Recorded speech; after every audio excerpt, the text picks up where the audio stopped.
tal? Muy buenas tardes, me presento, mi nombre es Alejandro Díaz Hernández, con número de cuenta 316222187-4 del grupo de Fundamento de Auditoría en la licenciatura en Contabilidad con el profesor licenciado Argenis Iván Mejía Chavarría. Bien, ahora conociendo el tema de este video, sabemos que trata sobre el control interno. ¿Qué es el control interno? El control interno comprende el plan de organización y todos los métodos y procedimientos que en forma coordinada adopta la Dirección General, los responsables del gobierno y otro personal de la entidad para salvaguardar sus activos y documentación relevante. Asimismo, asegura la razonabilidad y confiabilidad de su información financiera y presupuestal y la complementaria administrativa y operacional, la cual es promover la eficiencia operativa y estimular el acatamiento y adhesión a la legislación, normatividad y a las políticas prescritas por la administración. Es un proceso que incluye las actividades que llevan a cabo todos los miembros dentro de una entidad económica para proporcionar una seguridad razonable en el cumplimiento de los objetivos institucionales. Además, es un proceso efectuado por la titular de la administración y todos los servidores públicos de una institución, esto con el objeto de cumplir lo establecido por el marco normativo, proporciona una seguridad razonable sobre la consecución de los objetivos institucionales y así minimizan la ocurrencia de actos de corrupción. Una de las mejores defensas contra el fracaso en los negocios, así como también un gran impulso del rendimiento del negocio, es tener un sistema efectivo de control interno, el cual debe gestionar los riesgos y permita la creación y conservación del valor. Las organizaciones exitosas saben cómo obtener provecho de las oportunidades y así contrarrestar todas las amenazas que esto conlleva, en muchos casos por medio de la aplicación efectiva de controles y por lo tanto mejoran todo su rendimiento dentro de la misma empresa.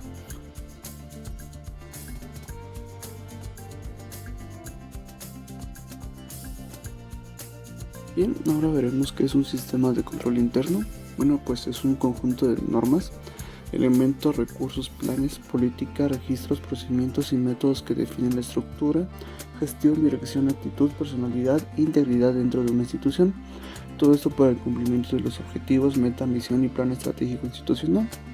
Asimismo, constituye la primera línea de defensa en la salvaguarda de los recursos públicos y la prevención de actos de corrupción. El control interno es parte integral del sistema de gobierno de una organización y de las capacidades de gestionar el riesgo que es entendido, modificado y activamente supervisado por el órgano de gobierno, la dirección y otro personal para aprovechar las oportunidades y contrarrestar las amenazas para alcanzar los objetivos dentro de la organización. Bien, ahora veremos cuál debe ser el alcance. En este caso generalmente se percibe y trata el control interno como un requerimiento de cumplimiento, en lugar de un promotor de una mejor desempeño organizacional. Un control interno efectivo puede ayudar a las organizaciones a mejorar su desempeño al permitirle tomar oportunidades adicionales y desafíos de manera controlada. Por lo tanto, es necesario que haya una mejor comprensión de cómo el desempeño organizacional se refiere a la gestión eficaz de los riesgos y el papel de eficacia del control interno. El control interno debe utilizarse para apoyar a la organización a alcanzar sus objetivos mediante la gestión de sus riesgos, mientras que cumple con las reglas y normativas y políticas organizacionales.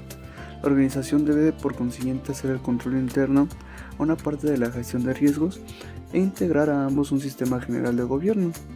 Las organizaciones siempre se enfrentan a la incertidumbre de alcanzar los objetivos estratégicos operacionales. Sin embargo, pueden decidir el nivel de riesgo al que quieren estar expuestos en la consecución de dichos objetivos. Una apropiada valoración de riesgos y el control interno ayudan a la organización a tomar decisiones informadas sobre el nivel de riesgo que desean tomar y la implementación de los controles necesarios en la persecución de los objetivos de la organización. Sin embargo, los riesgos no deben tomarse sin comprensión explícita dentro de lo que son sus posibles consecuencias para el logro de los objetivos de una organización. Por lo tanto, quienes toman las decisiones necesitan información relevante, fiable, producida a través del sistema de control interno para implementar eficientemente y ejecutar sus planes estratégicos y operativos. A lo largo de este tema hemos visto mucho la palabra riesgos dentro de lo que es el control interno.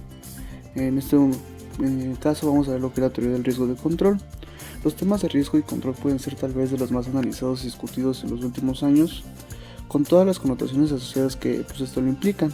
En los ámbitos administrativos, empresarial y gubernamental, incluyendo por supuesto el ámbito de la investigación y del académico, como consecuencia son invulnerables a las posturas, opiniones, puntos de vista y pronunciamientos que se han escrito y expresado sobre el particular, situación que puede apreciarse que facilita el conformar esta parte por la abundancia de información, pero a la vez puede ser difícil por la selección de información que puede ser de utilidad.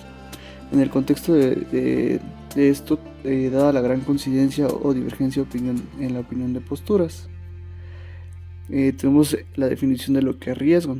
Riesgo es la probabilidad y su posible impacto de que un evento adverso obstaculice o impida el logro de los objetos y metas institucionales o que indican negativamente el funcionamiento y resultado de una entidad. Tenemos lo que es el riesgo de control. Representa el riesgo de errores importantes que excedan la importancia relativa al agregarse a otros errores que puedan existir en un determinado proceso o actividad o en un rubro específico de los estados financieros.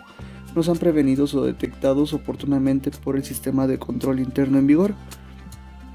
El control interno, sin importar lo bien diseñado y operador que esté, puede solo reducir pero no eliminar los riesgos. Tal es el caso, por ejemplo, de la posibilidad de errores o equivocaciones humanas o de controles que se pasan por alto por abuso inapropiado de la administración.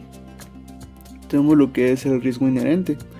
Representa el riesgo de que ocurran errores importantes en un tipo específico de proceso o actividad en un rubro específico de los estados financieros, cuentas, saldo, grupos de transacciones, en función de la naturaleza, características o particularidades del negocio, sin considerar el efecto de los procedimientos del control interno que pudieran existir. Tenemos también lo que es el riesgo residual. El riesgo residual, también identificado como riesgo prevalecente, es aquel que continúa después de que la administración ha tomado acciones para reducir su impacto o probabilidad de un evento adverso, incluyendo las acciones de control en respuesta a un riesgo.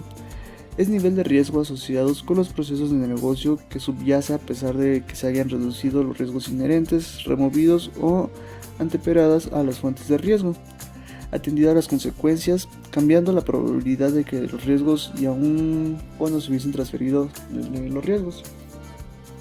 Riesgos en materia de auditoría. Bueno, los riesgos de auditoría de los estados financieros es el riesgo del auditor expresa una opinión de auditoría inadecuada cuando los estados financieros contienen incorrecciones materiales. El riesgo de auditoría es una función de riesgo de incorrección material y de riesgo de detección. Como quedó señalado anteriormente, la definición del riesgo de auditoría es función de riesgo de incorrección material y de riesgo de detección. La valoración de los riesgos se basa en los procedimientos de auditoría aplicados para obtener información necesaria de dicho propósito y en la evidencia obtenida durante toda la auditoría.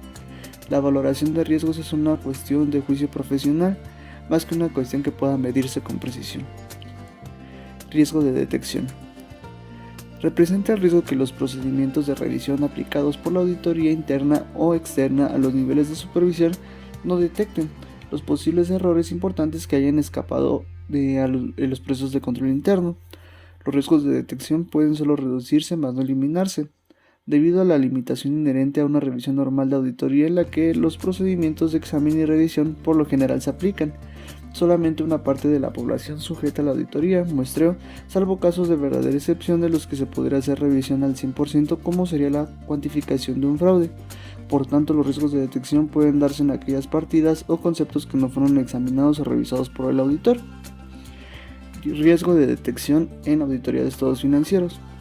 Riesgo de que los procedimientos aplicados por el auditor para reducir el riesgo de auditoría a un nivel aceptable bajo no detecten la existencia de una incorrección que podría ser material, considerada de manera individual o de forma agregada con otras incorrecciones. El riesgo de detección en la auditoría de los estados financieros está relacionado a la naturaleza y momento de la realización y extensión de los procedimientos de auditoría que el auditor determine con el fin de reducir el riesgo de auditoría a un nivel aceptablemente bajo.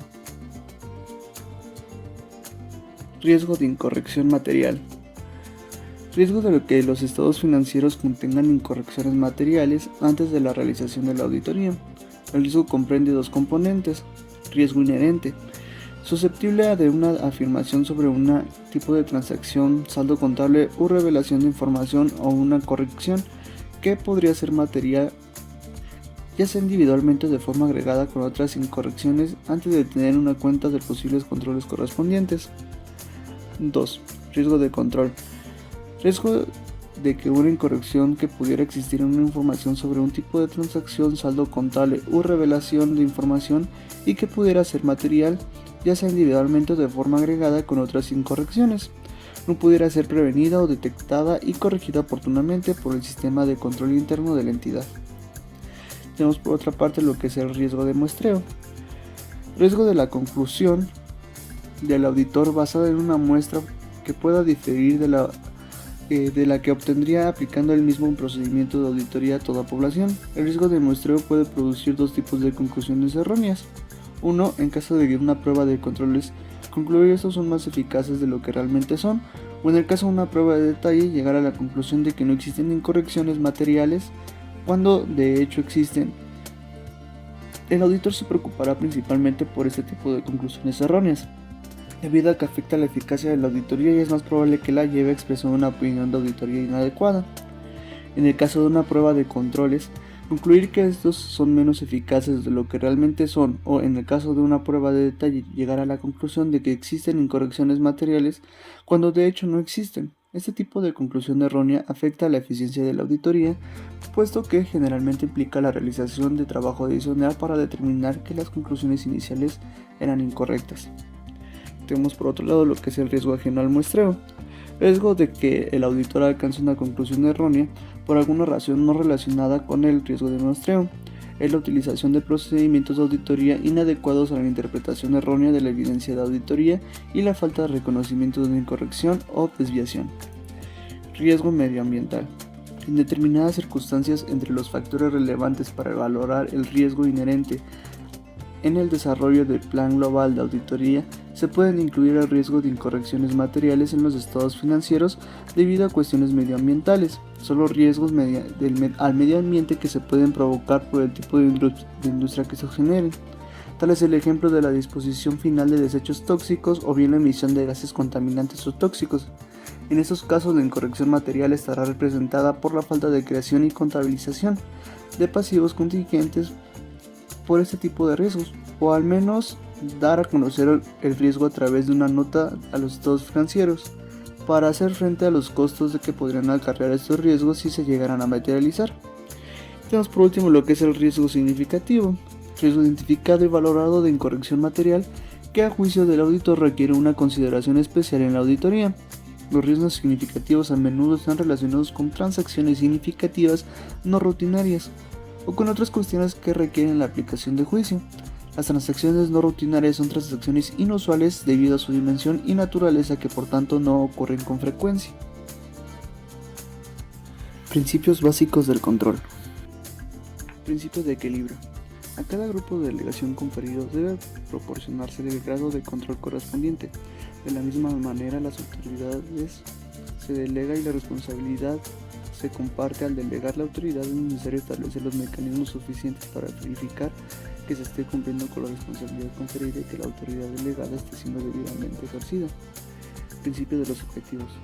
Ningún control será válido si no se fundamenten los objetivos y si a través de él no se evalúa el logro de los mismos. Por lo tanto, es imprescindible establecer medidas específicas o estándares que sirvan de patrón para la evaluación de lo establecido.